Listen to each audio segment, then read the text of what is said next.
کھڑے ہوں تو پھر دنیا کا وسوسہ، دنیا کی ہرس، ہوس، لالچ، دنیا کے خیالات ہمارے دلوں سے مکمل طور پر نجات پا جائیں گے، نکل جائیں گے۔ چونکہ ہم لوگوں کا دل ہی اپنے دیہات میں، اپنے گاؤں میں، اپنی فصل میں، اپنے مال ڈنگر میں ہوتا ہے، تو پھر وہی خیالات، وہی کیفیت ہماری حالت نماز میں بھی رہتی ہے۔ اور پھر فرمایا کہ عاجزی اور انکساری کے ساتھ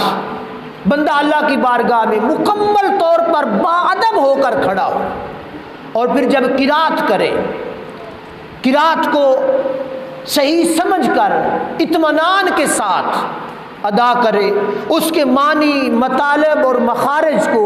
مکمل ادا بھی کرے اور سمجھے، اور نماز کی جو آیت تلاوت کر رہا ہے، اب مثال کے طور پہ حالت نماز میں کھڑے ہوئے سبحانک اللہم وبحمدک وتبارک اسمک وتعالی جدک پڑھا تو ثنا پڑھی، اب اس کا مکمل معنی، مطالب ہماری سمجھ میں ہو۔ پاک ہے اللہ تبارک و تعالیٰ کی ذات، جس کے لیے تمام حمدیں اور تمام تعریفیں، جس کا نام بابرکت ہے، جس کی ذات عظمت اور جلالت والی ہے، اور اللہ تیرا کوئی شریک نہیں ہے۔ الحمدللہ رب العالمین، اللہ تبارک و تعالیٰ سارے جہانوں کا پالنے والا ہے، الرحمن الرحیم، رحمان الرحیم ہے، مالک یوم الدین، یوم آخرت کا مالک ہے، ایاک نعبد و ایاک نستعین۔ جب نماز میں یہ تصور ہو کہ اللہ کے علاوہ کوئی مشکل کشا نہیں ہے،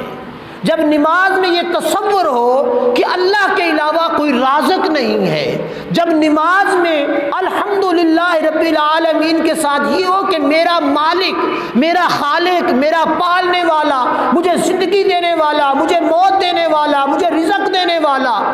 اللہ وحدہ لا شریک ہے، تو پھر خیال نکل کے دوسری طرف نہیں جائے گا۔ اور پھر اس سے بڑھ کر جب ہم کہیں گے ایاک مالک یوم الدین، آخرت کے دن کا بھی مالک ہے، دنیا کے دن کا بھی مالک ہے، یوم جزا کا بھی مالک ہے، یعنی ہر کیفیت اور ہر حالت کا مالک اللہ ہے، تو پھر خیال دوسری طرف نہیں جائیں گے۔ ہمیں چونکہ پتہ ہی نہیں ہوتا، ہم الحمدللہ پڑھ رہے ہیں، اس کے اندر کیا ہے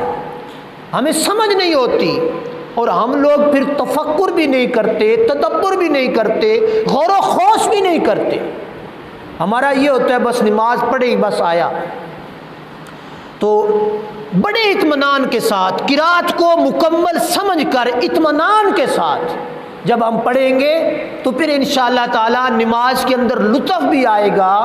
اور دنیا کے خیالات بھی نماز کے اندر نہیں آئیں گے، اور پھر تعظیم کے ساتھ اللہ اکبر کا، اللہ سب سے بڑا ہے، کیا ہے؟ اللہ سب سے بڑا ہے، اور پھر تعظیم کے ساتھ، ادب کے ساتھ رب کی بارگاہ میں جھک گیا رکوع کی حالت میں، اور حالت رکوع میں جا کے بندہ کہے سبحان ربی العظیم، پاک ہے میرا اللہ جو سب سے بڑھ کر عظمت والا ہے، سب سے بڑھ کر عظمت والا ہے۔ پھر یہ 3 دفعہ تسبیح پڑھ کے پھر سمع اللہ لمن حمیدہ کہہ کر کھڑا ہو، سن لیا اس اللہ نے جس کی میں نے تعریف کی، یعنی یہ یقین ہو میرا اور آپ کا کہ جب میں نماز پڑھ رہا ہوں سبحان ربی العظیم کہہ رہا ہوں تو میرا اللہ میری آواز کو سن رہا ہے، میرا اللہ میری آواز کو سن رہا ہے اور میرے حال سے واقف ہے، میرے حالات کو جاننے والا ہے۔ تو اس تعظیم کے ساتھ جب سبحان ربی العظیم کہا اور پھر سمع اللہ لمن حمیدہ ربنا لک الحمد، تمام تعریفیں میرے اللہ تیرے لیے، تمام حمدیں میرے مالک تیرے لیے۔ پیچھے جو اقرار کر کے آیا اب یہ کہہ رہا ہے کہ مالک تو ہی عظمت والا ہے، تو ہی سننے والا ہے، تیرے لیے ساری تعریفیں ہیں۔ تو پھر کیا سمجھتے ہیں جب اس کیفیت میں ہم نماز پڑھیں گے تو پھر نماز کے اندر دنیا کے خیالات نہیں آئیں گے، اور پھر سب سے بابرکت جو مقام ہے حالت نماز، ساری بابرکت ہے، لیکن سب سے زیادہ رب کے قرب والا مقام مقام سجدہ ہے۔ سب سے زیادہ قرب والا مقام سجدہ، چونکہ یہ پیشانی اکڑ اور مغروری کی علامت ہوتی ہے، یہ کسی کے سامنے جھکتی، ہماری بھی پیشانی کسی کے سامنے نہیں جھکنی چاہیے، جب جھکے تو رب کی بارگاہ میں جھکے۔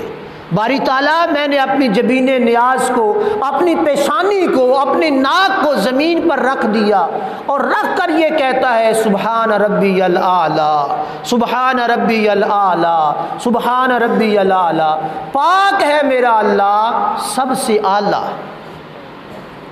یہ کیفیت پیدا کریں اپنے دلوں کے اندر، یہ کوشش کریں اس کیفیت کو پیدا کرنے کی، تو پھر کیا ہوگا؟ پھر ہماری نماز انشاءاللہ اللہ کی بارگاہ میں مقبول ہو جائے گی۔ ہم تو نماز پڑھتے ہیں باتوں اکھلوت میں آیا، خیالات پیچھے مشین لگی ہے، کوئی اور کام کرنے والا ہے، پانی لانے والا ہے، وہ سارے خیالات تصورات ہم لے کے مسجد میں آ جاتے ہیں، پھر مسجد میں آتے ہیں، رکوع و سجود کرتے ہیں، پر حقیقت کو پاتے